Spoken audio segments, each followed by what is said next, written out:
a design feature of which Abbas Khayyam Mistry, her late grandfather, had been especially proud.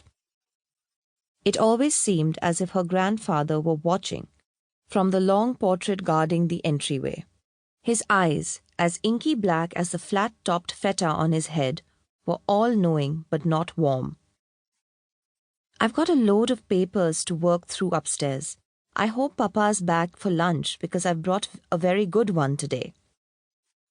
"He must win at court, inshallah," Mustafa said piously, "or he won't have an appetite." "He loses very rarely," Perveen said, although that morning's case would be a hard one. Both she and Jamshed ji had been quiet in the car coming in.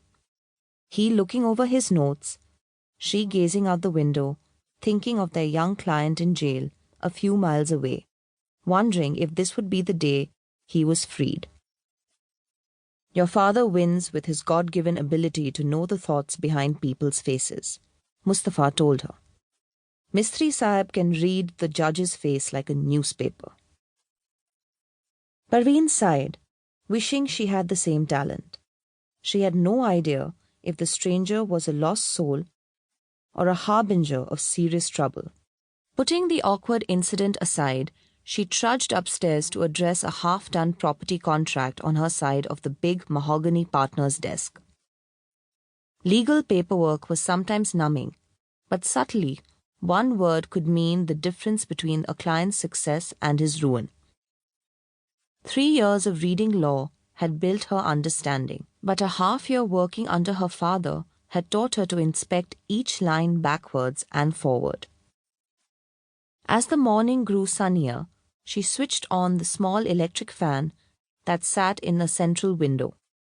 Mistry House had been the first building on the block to pay for electric service, and due to its high cost, she was supposed to use it sparingly. Perveen glanced out the window and down at the street. Fort's 20 square miles were once the East India Company's original fortified settlement. Now the district was known for the High Court and the many law offices around it. Nestled alongside the British and Hindu and Muslim law offices were a significant number owned by members of her own religious community, the Indian-born Zoroastrians. Although Parsis accounted for just 6% of Bombay's total inhabitants, they constituted 1/3 of its lawyers.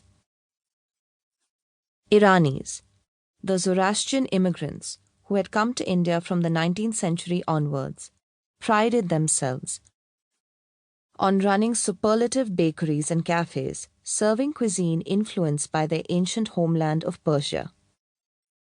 Such was Yazdani's, the bakery cafe across the street. The shop drew more than 200 customers every day. This morning, the customers going in and out were working their way around a solitary obstacle. It was the Bengali stranger. He'd left the place where she'd seen him earlier and set himself up in the shadow of the restaurant's awning. This allowed him to face Mistry House without roasting in the sun. Perveen felt a surge of apprehension, and then reminded herself that she couldn't be seen inside the second floor of Mistry House. From her perch, she had a bird's-eye view. In the corner of the office, a tall Godrej cabinet was Perveen's alone. It held umbrellas, extra clothing, and the Bombay Samachar article, touting her as Bombay's first woman solicitor. She wanted to frame the news story and hang it on the downstairs wall along with Jamshed Ji Mistry's many accolades. Her father had thought it too much to throw in the faces of clients who needed a gentle introduction to the prospect of female representation.